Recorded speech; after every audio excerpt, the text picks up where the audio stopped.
네, 이번에 저희 좀 절세에 대해서 좀 이야기를 알아보겠습니다. 이제 이번 달 10일까지가 이제 면세 사업자 수입 신고 기간이에요. 미신고하게도 이제 가산세도 묻기 때문에 이런 부분 체크해 보셔야 될 것 같고, 또 하나 이제 주택 임대 사업 하시는 분들 이제 내가 세금을 내야 하나라고 네. 생각하는 분들도 계실 것 같은데 오늘 이 내용 좀 짚어봐야겠죠. 네.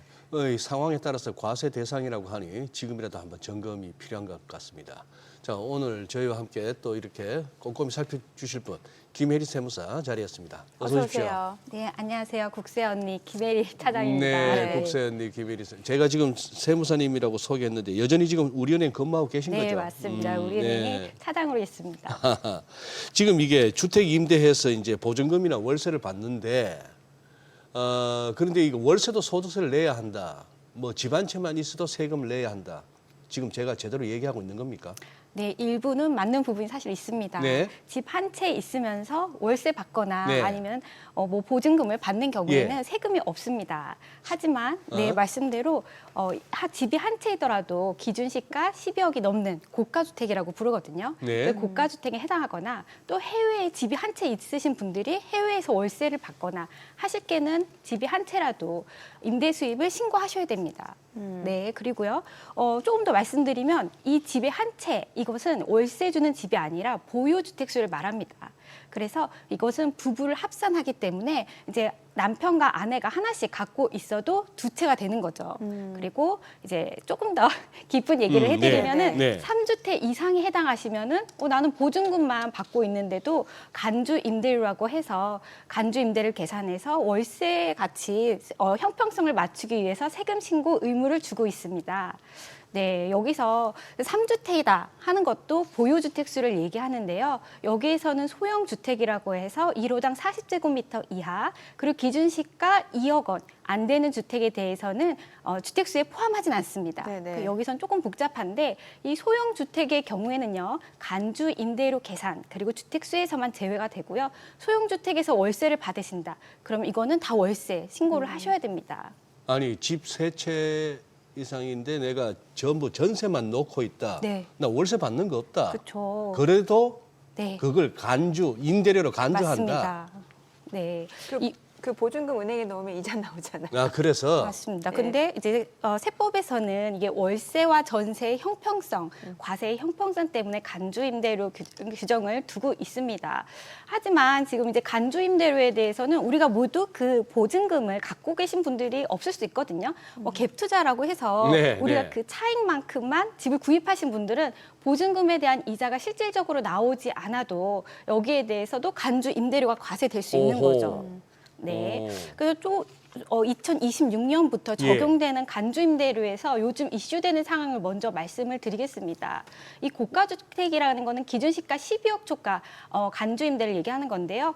앞에서도 지금 그림에 살짝 네. 나왔었는데 이 간주임대료는요. 지금 두 채를 보유하신 분들의 경우에는 간주임대료에 대해서 보증금을 받아도 세금을 내지 않아요. 두 채의 네네네. 경우에는. 두 채를 내가 보유하고 있으면서 전세만 주고 있다. 이런 경우에는 두 채 있으신 분들은 월세에 대해서만 지금 세금을 내고 있는데 정부에서 이제 발표한 개정안에 따르면 이 고가주택을 두 채, 기준시가가 12억이 넘는 고가주택을 두 채 이상 보유하신 분들은 보증금이 합계가 12억 원을 초과하는 경우에는 이 보증금에 대해서도 두 채이신 분들도 간주임대료를 계산해서 세금을 내야 된다. 이게 이제 그 보증금에 대한 개정안이 이번에 1월 16일 날 발표가 됐거든요. 네. 그래서 이것은 2026년 귀속 발생하는 소득분도 적용이 됩니다.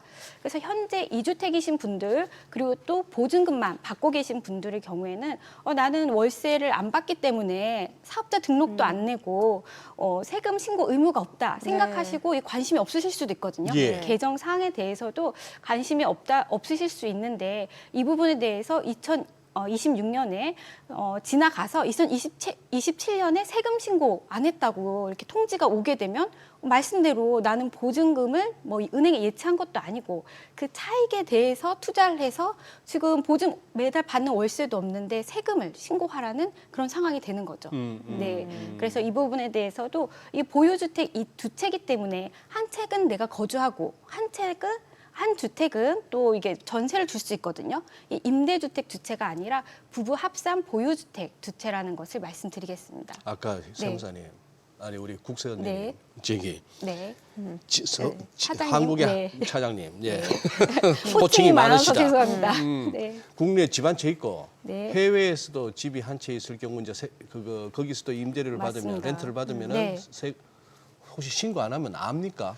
해외 부동산을 보유할 경우에는 네. 해외 부동산 보유 신고를 또 해야 됩니다. 안 하면은 네. 발각이 되냐고요. 우선은 발각이 되기가 쉽습니다. 왜냐하면 그래요? 해외 부동산을 취득하기 위해서는 우선은 국내에서 외화로 자금이 돈을 이제, 보내야 되기 그렇죠. 때문에 아, 그래서? 그때 목적이 해외 부동산 취득이다라는 목적으로 나가거든요. 그러면 해외 부동산 보유, 임대, 매각에 대해서 국세청에 신고할 의무가 있습니다. 빨리빨리 비트코인으로 해가지고 막 비트코인 보내고 비트코인으로 집 사고 해서 발각이 안 돼야겠구나. 네, 국세청에서는 좀 위험해요, 촘촘하게 위험해. 네, 그 과세 대상을 포착하고 있기 때문에 한번 들어보시고 이게 내가 해당이 된다 이런 경우에는 세금 신고에 대해서 좀 관심을 가지는 것이 좋겠습니다. 아니 그건 제가 흰소리를 하는 게 아니고 비트코인이 그렇게 많이 쓰인답니다. 돈 세탁이나 어떤 절세 효과를 많이 맞습니다. 노릴 수도 있는. 네, 그래서 비트코인의 보유 잔액 해외에서 갖고 있는 것도 국세청에 신고하게 또 개정이 되고 있고 네. 지금 또 해외에서 비트코인에 대해서 신고 의무를 지금 하고 있기 때문에 아마도 그 부분에 대해서도 이제 과세망이 점점 좁혀질 것이다 이렇게 어허. 보겠습니다. 예. 네. 앞서서 보니까 이제 부부 합산 네. 보유주택 이게 이제 2주택이라는 네, 거잖아요. 맞습니다. 그러면은 이게 각각 개별 명의일 수도 있습니다만 네. 이제 공동 명의일 수 있잖아요. 네. 그럼 이럴 때는 어떻게 되는 거예요? 네, 부부 합산일 경우에는 주택을 공동으로 취득하는 예. 경우가 사실 많아요. 예, 예. 그래서 그 부분은 사실 주택의 절세에도 도움이 좀 되거든요. 공동 네, 명의면은 공동으로 주택을 소유하는 경우 한번 말씀을 예, 예. 드리면요. 예를 들어 주택이 우리 집에 세 채가 있습니다. 그래서 남편이 100% 소유하고 있고요. 또 다른 B주택은 남편이 50%, 아내 50% 소유하고 있어요. 그리고 세 번째 주택은 남편이 40%, 또 아들 60% 보유하고 있는 집이 세 채인 경우를 가정해 보면요. 이 주택수와 세금 신고가 좀 다른데요. 주택수는 집 전체에 세 채가 있기 때문에 네. 3주택으로 구별을 합니다. 예. 하지만 이 세금 신고는요. 그럼 인별로 계산을 해야 되기 때문에 A주택 100% 소유한 남편은 A주택을 신고하고요. 네. 그리고 B주택이 50% 소유했기 때문에 B주택에서 발생하는 월세 그리고 간주 임대료에 대해서도 50%만 신고를 합니다. 그리고 C주택에 대해서도 40%에 대한 수입이 있으면 네. 신고를 해야 되고요. 하지만 그래도 주택수는 2주택이 되는 그렇죠. 거죠. 예. 그럼 이상하다. 남편의 경우에는 주택수 3개로 다 신고를 하는데 네. 왜 이걸 2주택으로 구별하냐? 그것은 바로 간주임대료 과세에 있습니다. C주택을 보면요. 남편이 40%를 보유하고요. 아내가 아닌 경우 자녀나 부모님이라 하더라도 타인으로 분류를 하거든요. 네. 그래서 C주택은 타인과 공동 소유한 경우에 해당하고 타인과 공동 소유했을 때는 가장 지분이 높은 아들의 주택수에 들어갑니다. 아. 따라서 남편은 3주택이 안 됐기 때문에 예. 간주 임대료에 대한 과세가 안 되는 거죠. 그래서 주택수의 판정과 세금 신고는 다르고 주택수를 판정한 이유는 3주택부터 간주 임대료가 과세되기 때문에 그렇게 신고를 하고 있다. 이렇게 보시면 되고요. 아내의 경우에는 B주택을 50%만 소유를 했어요. 네. 공동 소유하더라도 이렇게 지분이 똑같을 수가 있거든요. 예. 5대 5일 경우에는 각각의 주택수로 타인인 경우에는 각각의 주택수로 보지만 부부는 합산하기 때문에 1주택 해당이 됩니다. 네, 그렇기 때문에 아내분은 주택수가 2채예요. 예. 남편하고 합산이 됐기 때문에 2채이고 그 대신 B주택에 대한 수입만 인별로 소득세 신고를 하시는 겁니다. 네, 조금 복잡하죠? 저는 지금 네. 잘 따라오다가 네. 지금 갑자기 이제 아내 머리에 부분 쥐가 넘어가면서. 나면서 네. 이제 그냥 화면이 꺼져버렸어요. 머릿속에서. 아니 정민앵커가 다 나머지 다 여쭤보세요. 난 네, 못 알아들었어요. 제가 좀 더 쉽게 설명을 네. 해드릴게요. 네. 사실 이 주택수라는 게요, 보유주택을 얘기하는 거예요. 네. 그래서 앞에서도 말씀드렸지만, 이거 타인하고 소유하는 거, 아내하고 소유하는 거, 이게 다 카운트가 달라요. 그 이유가 간주임대료에 대해서도 말씀을 간주임대, 드렸고요. 예. 아까 C주택 같은 경우에는 남편이 40%, 아들이 60%를 보유하더라도 이거 주택수에 안 넣어서 간주임대료에 포함을 안 시킨 이유가요. 소수 지분이라고 하거든요. 네. 지분이 작은 경우에도 다 간주임대료를 과세시키면 너무 간주임대료에 대한 과세가 많기 때문에 이 경우에는 소수 지분자의 간주임대료, 그렇죠? 보증금에 대한 월세 계산을 안 하겠다는 뜻이거든요. 여기에서 조금 머리가 아프신데 예, 예, 조금 예. 더 팁을 좀 드려도 될까요? 네. 이런 경우에는 네. 저 아들로 60%를 한 이유가 있어요. 예. 왜냐하면 이게 주택수 계산에서 이 3주택이 안 되면 보증금 과세가 안 되기 때문에 그렇죠. 이것을 아내가 아닌 부모님이나 자녀에게 이렇게 증여 아니면은 예. 이렇게 분산을 시켜 놓으면 주택수에서 빠질 수 있는 게 음. 간주 임대료 과세를 안 할 수 있는 방법이 이게 주택수에서 소수 지분만 갖고 있는 경우가 예. 있다 이렇게 말씀드리겠습니다. 근데 요즘에 소수 지분에 대해서도 잘 아셔야 되는 게 국세청에서는 과세를 꼼꼼하게 촘촘하게 하기 때문에 소수 지분인데도 불구하고 소수 지분을 이용해서 세금을 피하는 경우를 방지하기 위해서 2020년부터 소수 지분자에 대해서도 네. 개정이 됐어요. 예. 그래서 소수 지분이지만 연간 수익 금액이 600만 원 이상이다. 예. 네, 이거는 소수 지분자의 지분율로 계산한 수익 금액을 말합니다. 또는 기준 시가가 12억 원을 초과하는 주택의 30% 초과를 소유하신 분들은 아까와 똑같은 상황인데 C주택이 이 중에 하나에 해당한다. 그러면 남편이 3주택자가 되는 거예요. 예. 소수 지분이지만 예. 간주 임대료를 계산해야 되는 거죠. 그래서 나는 소수 지분인 줄 알았는데도 간주 임대료에 대한 세금이 누락되는 경우도 있거든요. 네. 그래서 소수 지분이지만 간주 임대료로 세금을 계산하는 경우도 있다. 네, 이렇게까지 지금 말씀드리겠습니다. 혜리 차장님, 네. 지금 더 쉽게 설명하실 수 있음에도 이렇게 막 빨리 복잡하게 설명하셔가지고 네. 못 알아듣겠지. 그러니까 아닙니다. 그냥 우리은행 자산관리센터 컨설팅센터 나 찾아와 아니면 뭐 잘 아는 세무사 가서 상담해 이 작전이시죠 지금. 너무 아침에 너무 어려운 이야기를 나눠서 좀 힘드실 수가 있겠어요. 그래서 제가 네. 좀 죄송한 말씀을 드리고요. 조금 더 쉽게 얘기할 수 있는 방법을 제가 좀 더 간과하도록 하겠습니다. 네. 아우. 그럼 여기서 좀 기분 좋은 얘기를 그럼 좀 네, 해볼게요. 네, 네, 네. 그러면 이렇게 복잡한 거 어떻게 해야 되냐. 근데 사실 주택 임대 사업자분들은 어디 상가처럼 세무사 기장을 맡기거나 뭐 복식부기를 하진 않아요. 네. 본인이 직접 신고하는 경우가 많으시거든요. 네. 그래서 상당히 이 부분에 대해서 관심이 많으신데 이 공동 소유하는 경우 절세 효과가 있다고 말씀드렸잖아요. 네.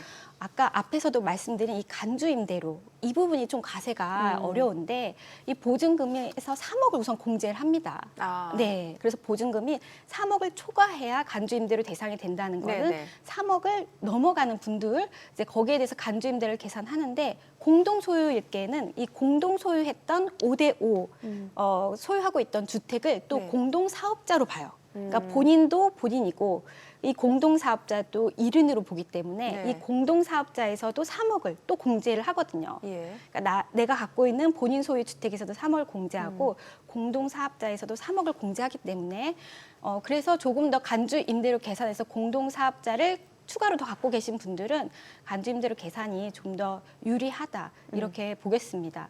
네. 그리고 비소형 주택을 3채로 이제 3채 미만으로 있을 때도 저희가 아까 포함이 되거든요. 소형 임대주택하고 비소형 임대주택이라고 구별이 돼 있어요. 국세청에서. 그래서 아까 말씀드린 소형 주택인 경우에는 간주 임대료에서 제외되지만 월세 신고를 해야 되고 예. 그리고 소형 주택이 아닌 경우에는 비소형 주택이라는 표현으로 되어 있습니다. 국세청 사이트에 가서 보시면요. 그래서 이 비소형 주택에다 체크를 하셔서 이제 간주 임대료를 계산하시는 거죠. 그러면 이제 네. 만약에 내가 살고 있는 집이 기준 시가가 12억 원 이상이고 네. 그리고 전세를 주고 있는 집이 이제 보증금이 12억 이상이라고 하면 네. 이럴 경우에는 어떻게 되는 거예요? 맞아요. 이 고가 주택을 2채 이상 예. 소유를 해야 돼요. 그래서 말씀대로 본인 소유하는 주택도 기준 시가가 12억이 초과된다. 그럼 보통 한 시가로는 예, 18억, 예, 20억 예, 정도 예. 되거든요. 본인이 살고 있고 또 전세를 놓고 있는 다른 주택도 12억 원이 넘어가요. 네. 기준 시가가요. 예. 그래서 두 개 다 고가 주택이 12억을 우선 넘는다. 네. 그러면은 시가로 한 18억 정도 되는 것을 두 채 갖고 계시고 또 보증금이 12억이 넘어간다. 예. 받는 주택에 그럼 거기는 간주 임대료를 계산하는 거죠. 네. 그래서 대략 계산해봤더니 12억 5천의 임대 보증금을 받으신 거예요, 이분이. 그러면 실제로 세금은 한 1,900만 원 정도 1년에 예. 간주 임대료 계산이 되고 네. 이것을 이제 임대사업자 등록을 못 하잖아요, 요즘 네네. 아파트는. 네. 임대사업자 등록을 안 하셨을 때 14%로 분리과세가 된다고 하면요. 네, 그럼 세금이 한 120만 원 정도 지방소득세까지 나옵니다. 그래서 나는 매달 월세를 받는 것도 아닌데 이렇게 그 간주 임대료로 120만 원에 되는 세금을 내게 되면 이게 또 어떤 문제가 있냐면 전세를 좀 기피하게 되는 거. 전세를 잘 안 놓게 되고 그렇죠. 그럼 나 반전세 놔야 되겠다. 네. 보증금을 이렇게 줄여야 되니까. 맞습니다. 네. 그럼 전세 시장에서 전세가 좀 귀해집니다. 아. 예, 그러면 전세가 놓으시는 분들은 또 이 간주 임대료를 월세 아니 간주 임대를 세입자에게 전가시키려고 해요. 예. 그럼 간주 임대료만큼 뭐 그 월세를 그렇겠죠. 조금 끼던지 아니면 음. 보증금을 아예 더 높여서 좀 희귀해지니까 꼭 전세를 사셔야 되는 분들이 있거든요. 네. 매달 월세를 내기 힘들어서 예. 뭐 전세 자동 대출을 받는다든지 이렇게 해서 전세가 꼭 필요하신 분들이 있는데 전세 물량이 줄어들고 거기에 대해서 이 간주 임대에 대해서 네. 세입자에게 전가되는 문제가 될 수가 있습니다. 네. 알겠습니다. 네. 오늘 내용 잘 들었습니다. 고맙습니다. 네, 감사합니다. 감사합니다.